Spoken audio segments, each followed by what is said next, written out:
Hello students, मैंने आपको कल बताया था वाष्प दाब का अपेक्षिक अवनमन, लेकिन मैं इसको थोड़ा सा और अच्छे से विस्तार पूर्वक आपको समझा देता हूँ और फिर थोड़ी सी मैं आपसे आगे की चर्चा कर लेता हूँ। ठीक है, तो यहाँ पे वाष्प दाब का अपेक्षिक अवनमन क्या होता है, तो पहले हम बात कर लेते हैं वाष्प दाब की। मैंने आपको पहले बताया था वाष्प दाब क्या होता है। किसी भी द्रव की या पदार्थ की सतह पर वाष्प द्वारा डाला गया लंबवत दाब वाष्प दाब कहलाता है। ठीक है, तो लेकिन हम यहाँ पे वाष्प दाब का अपेक्षिक अवनमन अणुसंख्यक गुणधर्म के आधार पर यहाँ पढ़ेंगे। मैंने आपको 4 प्रकार के अणुसंख्यक गुणधर्म बताए थे, उसमें से पहला है वाष्प दाब का अपेक्षिक अवनमन। ठीक है, तो वाष्प दाब का अपेक्षिक अवनमन होता क्या है ये देख लीजिए। पहले मैं आपको एक्सप्लेन कर देता हूँ, फिर राउल्ट्स के नियम पे आऊँगा। ये है शुद्ध विलायक, है ना, ए, और इसके अंदर हम मिला रहे हैं अवाष्पशील, इसमें मिला रहे हैं अपन अवाष्पशील विलय। क्या मिला रहे हैं बेटा? अवाष्पशील विलय। ठीक है, तो शुद्ध विलायक क्या होता है? वाष्पशील होता है, और अवाष्पशील क्या है? अविलय है। अब मैंने आपको अभी बताया कि जो घटक वाष्पशील होगा उसी का दाब लगेगा। ठीक है, तो यहाँ पे हम इसका मोल अंश मान लेते हैं XA और विलय का मोल अंश मान लेते हैं XB। इसको हम मान लेते हैं बेटा XA और इसको मान लेते हैं XB। अब मैं लैंग्वेज पे आता हूँ, सुनिए। किसी शुद्ध विलायक में अवाष्पशील विलय मिलाने पर विलयन का वाष्प दाब, तो शुद्ध विलायक के वाष्प दाब को हम यहाँ पे डिनोट कर रहे हैं P0 से या PA से, आप जैसे भी कर सकते हो। जब इसमें विलय मिलाया तो ये विलयन बन गया, तो उसका वाष्प दाब हम यहाँ डिनोट करते हैं PX से। ठीक है, तो किसी शुद्ध विलायक में अवाष्पशील विलय मिलाने पर विलयन का वाष्प दाब शुद्ध विलायक के वाष्प दाब से कम हो जाता है। ठीक है, तो हम इसको ऐसा लिख देंगे, ये ज़्यादा है और ये कम है। ठीक है, और इस कमी को हम क्या बोलते हैं? अवनमन, अवनमन। ठीक है, तो वाष्प दाब में इस कमी को अवनमन कहा जाता है, जिसे राउल्ट के नियम के अनुसार सत्यापित करते हैं। अब मैं राउल्ट का नियम अप्लाई करूंगा, सत्यापित कैसे करते हैं। ठीक है, सामने देखो, मैंने यहाँ पे आपके लिए राउल्ट का नियम लिख रखा है और मैं इसको पूरा एक्सप्लेन करूंगा। ठीक है, राउल्ट का नियम ये कहता है कि किसी अवाष्पशील विलय के विलयन का, ये विलयन हो गया है ना, किसी अवाष्पशील विलय के विलयन का वाष्प दाब विलायक की मोल भिन्न के समानुपाती होता है। किसके समानुपाती होता है बेटा? विलायक की मोल भिन्न के समानुपाती होता है। तो विलायक का मोल भिन्न क्या है? XA है, तो मैं इसको ऐसा लिख सकता हूं। देखिए, ये PS विलयन का वाष्प दाब समानुपाती XA लिख सकता हूं, और जब मैं इसको सॉल्व करूंगा तो PA इक्वल्स टू P0 या PA भी लिख सकता हूं मैं, है ना, ये लिख दूं X है, तो P0 क्या है? शुद्ध विलायक का वाष्प दाब। हम यहाँ पे लिख सकते हैं P0 या PA बराबर हम यहाँ पे लिख सकते हैं बेटा, आप A भी लिख सकते हो, जरूर नहीं है ना। P0 बराबर क्या है? यहाँ पे शुद्ध विलायक का वाष्प दाब है। ठीक है साहब, तो मैंने इसको सॉल्व कर दिया। आप A भी लिख सकते हो, मैंने पहले ही आपको बोल दिया है, ये साइन है, आप कैसे भी इसको लिख सकते हो, डजंट मैटर। चलो जी, अब देखो, हम जानते हैं, क्या जानते हैं बेटा? XA प्लस XB बराबर होता है 1, तो यहाँ लिख दूँ क्या? XA बराबर 1 माइनस XB। ठीक है, तो यहाँ लिख देता हूँ मैं, इसको समीकरण नंबर 1 दे दिया, और यहाँ लिख रहा हूँ मैं XA का मान समीकरण 1 में रखने पर, तो रख देते हैं भाई साहब। देखिए, PS बराबर P0 1 माइनस X भी हो गया बेटा, हो जाएगा, कोई दिक्कत ही नहीं है। देख लीजिए आप, थोड़ा सा मैं इसको सेट कर लेता हूँ ना। ओके, चलो जी, ओके, अब मैं इसको लिख देता हूँ PS बराबर P0 माइनस P0 XB लिख सकता हूँ बेटा, कोई दिक्कत नहीं है। अब देखिए, मैं क्या कर रहा हूँ, इसको बाहर ला रहा हूँ और इसको अंदर लेके जा रहा हूँ, तो मैं इसको ऐसा लिखूंगा बेटा। देखिए, इसको मैं ऐसा लिख दूंगा। ठीक है, सामने देखिए, ये P0 माइनस PS, ठीक है, बराबर P0 XB, या मैं ऐसा लिख सकता हूँ क्या? XB बराबर P0 minus PS upon P0। ठीक है, अच्छा, अब देखिए, मैंने आपको बताया था कि ये है वाष्प दाब का अवनमन, और वाष्प दाब अवनमन में शुद्ध विलायक का भाग देने पर प्राप्त परिणाम को क्या बोलते हैं बेटा? अपन प्राप्त परिणाम को वाष्प दाब का आपेक्षिक अवनमन कहते हैं। ठीक है, अब देखो यहाँ पे XB बराबर P0 minus PS upon P0, तो XB क्या है? एक्स भी क्या है, विलय का मोल भिन्न, ठीक है। तो विलय के मोल भिन्न को हम यहाँ पे कैसे लिखेंगे, देखो बेटा यहाँ ऐसे लिखेंगे Na/NB प्लस Na, ठीक है, equals to P0 minus PS/P0। इससे यह पता चल रहा है कि वाष्प दाब का आपेक्षिक अवनमन, वाष्प दाब का आपेक्षिक अवनमन विलय के मोल भिन्न या मोलों की संख्या पर निर्भर कर रहा है, अर्थात यह एक अणु संख्य गुणधर्म है। और राउल्ट के नियम के अनुसार हम क्या कर सकते हैं बेटा, Na की मात्रा को बहुत ही कम, Na की मात्रा को बहुत ही कम मानते हैं Nb के सापेक्ष, ठीक है, Nb के सापेक्ष इस मात्रा को हम बहुत ही कम मानते हैं। तो हम इसको ऐसा भी लिखेंगे ना, मुझे जगह चाहिए इसलिए मुझे ये मिटाना पड़ेगा बेटा, है ना, ठीक है। तो अब इसको हम नगण्य मान सकते हैं क्योंकि राउल्ट का नियम अत्यंत तनु विलयनों के लिए अप्लाई होता है। और तनु विलयन कब होगा, जब विलय की मात्रा अत्यंत कम होगी। तो हम यहाँ पे विलायक की मात्रा की तुलना में इसको नगण्य मान लेते हैं। तो ऐसा लिख सकता हूँ क्या मैं, Na/NB equals to delta P लिख दूँ, P0 माइनस PS को अपॉन P0 लिख सकता हूँ बेटा। अब देखिए यहाँ पर, अब देखो यहाँ पे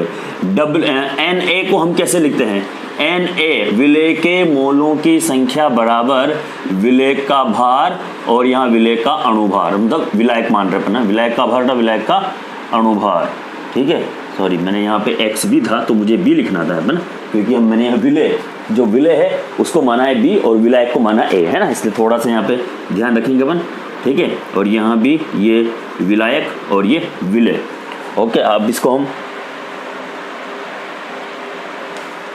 विलय और प्लस विलायक n, हाँ विलय है ना, NB प्लस n है, ठीक है। तो अब हम यहाँ पे किसको नगण्य मान रहे हैं, NB को मानेंगे ना। यहाँ पे NB को मान नगण्य है Na की तुलना में। तो यहाँ पे जो मान आएगा मेरे पास बेटा, ये आ जाएगा NB बटा Na, ओके। अब देखो ये n यहाँ आएगा, Na क्या है, विलायक का भार। तो यहाँ पे विलायक का भार और विलायक का अणुभार लिखूंगा बेटा। और Nb बराबर क्या है, विलय, तो यहाँ लिखूंगा विलय का भार बटा अणुभार को m से, विलय का अणुभार। दोनों मान उठा के मैं यहाँ पे रख देता हूँ। अगर मैं दोनों मान उठा के यहाँ रखूंगा बेटा तो क्या होगा, देखो Wb बटा Mb, ठीक है।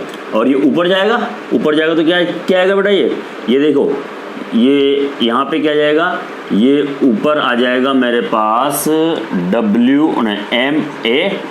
इंटू WA बराबर delta P upon delta M। यहाँ इससे ये सिद्ध होता है कि विलय का वाष्प दाब का आपेक्षिक अवनमन विलय के मोलर द्रव्यमान पर, Mb क्या है, विलय का मोलर द्रव्यमान है, विलय के मोलर द्रव्यमान पर निर्भर करता है। अतः यह एक अणु संख्य गुणधर्म है। ये पूरा है सबसे इजी और अच्छा, विलय के मोल भिन्न पर निर्भर करता है, अर्थात मैं ये कह सकता हूँ कि यह एक अणु संख्य गुणधर्म है। इसको आपको समझना है, बहुत इजी है, आप स्टॉप करके म्यूट करके भी इसको वापस से देख सकते हो, ठीक है बेटा। चलो जी, अब हम आगे की यहाँ पे बात कर लेते हैं थोड़ी सी आप लोगों से, ठीक है। अब हम यहाँ पे आपसे आगे की बात कर लेते हैं। आप यहाँ पे पूरे साइन भी लिख सकते हैं बेटा, है ना, यहाँ पे आपको ये पूरे साइन भी लिखने को मिल सकते हैं आराम से। WB बराबर क्या है, विलय का भार, MB बराबर क्या है, विलय का अणुभार, ठीक है। MA बराबर क्या है, विलायक का भार, WA बराबर क्या है, विलायक का, मतलब ये विलायक का अणुभार, ये विलायक का भार, डेल्टा P अवनमन और P0 शुद्ध विलायक का वाष्प दाब। और इस पे बेस्ड आपको न्यूमेरिकल भी मिलता है जो कि आप इजी वे में और आराम से इसको सॉल्व कर सकते हो, ठीक है बेटा।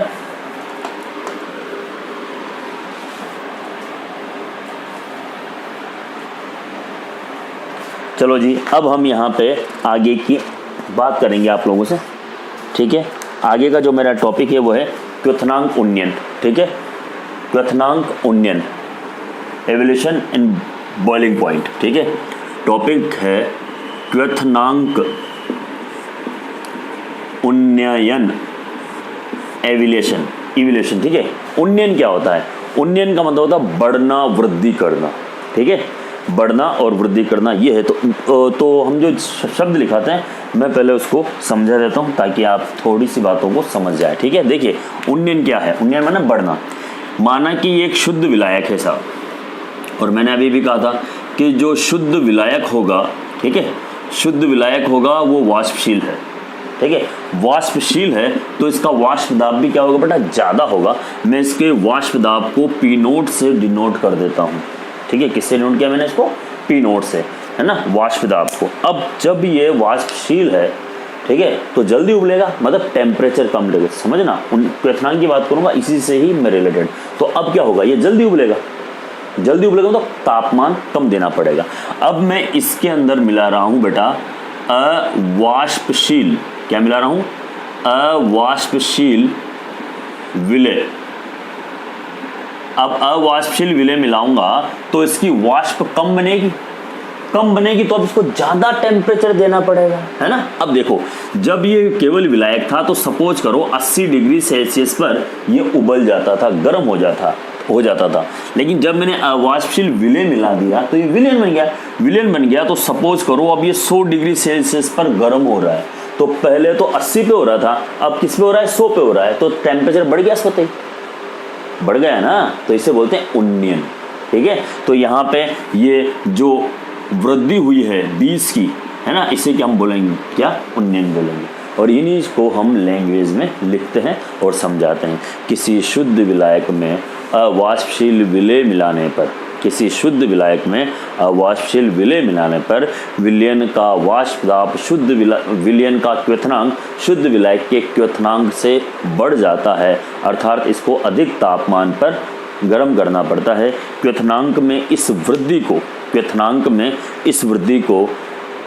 क्वथनांक उन्नयन कहा जाता है, ठीक है। अब हम इसको दाब से जोड़ेंगे। अब दाब के लिए मैं आपको डेफिनेशन बताऊंगा क्वथनांक की, बॉइलिंग पॉइंट होता क्या है, ठीक है। हम नॉर्मली बोलते हैं कि वो ताप जिस पे पदार्थ उबलना प्रारंभ हो जाता है, बट ये सही नहीं है। तो इसकी जो राइट डेफिनेशन है वो क्या है, आप सब भी जानते हो और पढ़ा भी होगा आप लोगों ने। किसी पदार्थ का क्वथनांक वह ताप होता है जिस पर उस पदार्थ का दाब वायुमंडलीय दाब के बराबर हो जाता है। मतलब उस पदार्थ के दाब को वायुमंडलीय दाब के बराबर करने के लिए हम उसको बॉईल करते हैं। तो कितना बॉईल करें कि उस पदार्थ का दाब वायुमंडलीय दाब के बराबर हो जाता है, ठीक है। इसलिए यहाँ पे प्रेशर से भी रिलेटेड है टेम्परेचर, सीधा, ठीक है बेटा, ओके। तो यहाँ पे जितना टेम्परेचर होगा उतना ही वेपर बनेगा तो उतना ही ज़्यादा क्या होगा, प्रेशर भी अप्लाई होगा, ठीक है। तो यहाँ पर मैंने आपको समझाया वाष्प दाब के क्वथनांक का उन्नयन, ठीक है। अब हम इसको यहाँ पर एक ग्राफ द्वारा भी दर्शाएंगे और समझने का पूरा प्रयास करेंगे, ठीक है। तो यहाँ पे वाष्प दाब और ताप के मध्य कुछ विलायकों के लिए ग्राफ खींचे गए हैं। यहाँ पे समझना बेटा थोड़ा सा, है ना, ये x 0x और ये y है। यहाँ पे दो ग्राफ खींचे गए हैं ये इस तरह से, ठीक है। तो ये एक ग्राफ का मैं नाम दे देता हूँ A और B, और दूसरे ग्राफ को नाम दे रहा हूँ मैं C और D। एक वायुमंडलीय दाब पर जब मैं सीधी रेखा खींचता हूँ, तो ये इस ग्राफ को x और y बिंदुओं पर काटती है। यहाँ पे हम लेते हैं वाष्प दाब, ठीक है, और यहाँ लेते हैं हम टेम्परेचर क्वथनांक, ठीक है। तो जब एक वायुमंडलीय दाब पर मैं जब सीधी रेखा खींचता हूँ एक ATM पर, तो ये इस ग्राफ को x और y दो बिंदुओं पर काटती है, ठीक है। और यहाँ से ताप अक्ष की ओर लंबवत रेखा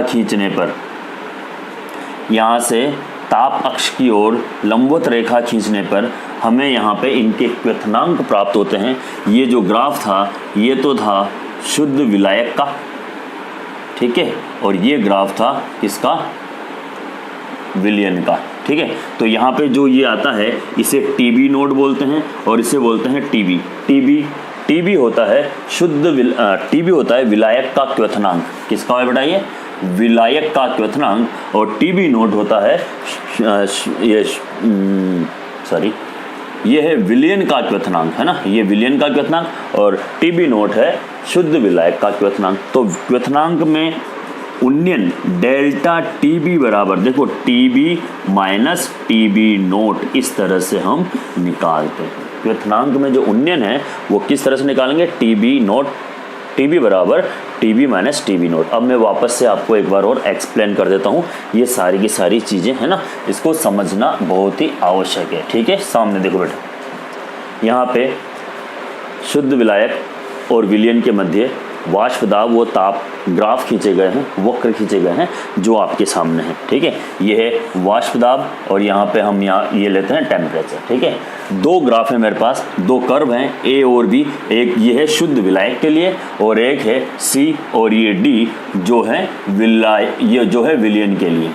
ठीक है, जो किसके लिए? विलयन के लिए। यहाँ से एक वायुमंडलीय दाब पर जब हम सीधी रेखा खींचते हैं तो इस ग्राफ को इस x और y बिंदु पर काटते हैं। ठीक है, यहाँ से ताप अक्ष की ओर लंबवत रेखा खींचने पर, ये ताप अक्ष की ओर लंबवत रेखा खींचते हैं तो यहाँ पर हमें TB नोट और TB प्राप्त होते हैं जो क्रमशः शुद्ध विलायक वो विलयन के क्वथनांक होते हैं। अर्थात क्वथनांक में उन्नयन। देखिए बेटा, ज़्यादा में से हमेशा कम को ही हम घटाएंगे, तो ये जो डिफरेंस है इसे हम बोलते हैं डेल्टा टीबी, क्वथनांक में उन्नयन। तो क्वथनांक में उन्नयन मेरे पास क्या आएगा? डेल्टा टीबी बराबर टीबी माइनस टीबी नोट। ठीक है बेटा, अब यहाँ पर आपको ये समझना है थोड़ा सा और कुछ भी नहीं करना है। ठीक है, तो ये क्वथनांक उन्नयन में यहाँ लिख देता हूँ, डेल्टा टीबी बराबर टीबी माइनस टीबी नोट, क्वथनांक उन्नयन। ठीक है, अब देखिए प्रयोगों द्वारा, वैसे तो हम इसको पहले समझा था लेकिन अब सिर्फ केवल एक लाइन आने लगी कि प्रयोगों द्वारा ज्ञात हुआ है, कि प्रयोगों द्वारा ज्ञात हुआ है। कि तो प्रयोगों द्वारा क्या ज्ञात हुआ है हम यहाँ पे समझा देते हैं। प्रयोगों द्वारा भी समझ लो और वैसे भी समझ लो। ठीक है, या राउल्ट के नियम के अनुसार हम जानते हैं कि डेल्टा पी यहाँ पे समानुपाती होता है एक्स बी के, है ना। शुद्ध क्या था? विलायक था, तो एक्स बी के क्या होता है बेटा? यहाँ पे समानुपाती होता है। और हम जानते हैं कि यहाँ पर डेल्टा पी और डेल्टा टी बी दोनों ही लगभग क्या होते हैं? बराबर होते हैं, क्योंकि जिस तरह से हम ताप बढ़ाएंगे तो दाब भी यहाँ पे बढ़ेगा। तो हम ऐसा लिख सकते हैं डेल्टा टी बी समानुपाती X B, delta T B बराबर K B into X B. K B को हम यहाँ पे बोलते हैं क्वथनांक उन्नयन स्थिरांक। के बी बराबर क्या बेटा? यहाँ पे के बी है हमारे पास, यहाँ पे क्वथनांक उन्नयन स्थिरांक। ठीक है, के बी को हम क्या बोलते हैं? क्वथनांक उन्नयन स्थिरांक को के बाद जानते हैं यहाँ पे, तो क्वथनांक उन्नयन स्थिरांक हम यहाँ पे इसको बोलते हैं। ठीक है, अब देखिए बेटा, एक्स बी का मान तो मैंने आपको बताया था, है ना। एक्स बी क्या है? विलय का क्वथनांक, है ना। एक्स बी क्या है? विलय का मोल भिन्न। ठीक है, तो विलय का मोल भिन्न को हम यहाँ पे ऐसे लिख दें क्या? ये देखिए, विलय के मोलों की संख्या और यहाँ पे N B plus N A. ठीक है, तो एन बी और एन ए क्या है? एन ए क्या है? विलायक के मोल। ठीक है, और एन बी क्या है? विलय के मोल। हम जानते हैं कि क्या जानते हैं कि सपोज कीजिए कि अगर यहाँ पर विलय के मोल भिन्न बहुत ही कम है विलायक के मोल भिन्न से, तो हम ऐसा लिख सकते हैं क्या बेटा? एक्स बी बराबर एन बी बटा एन ए,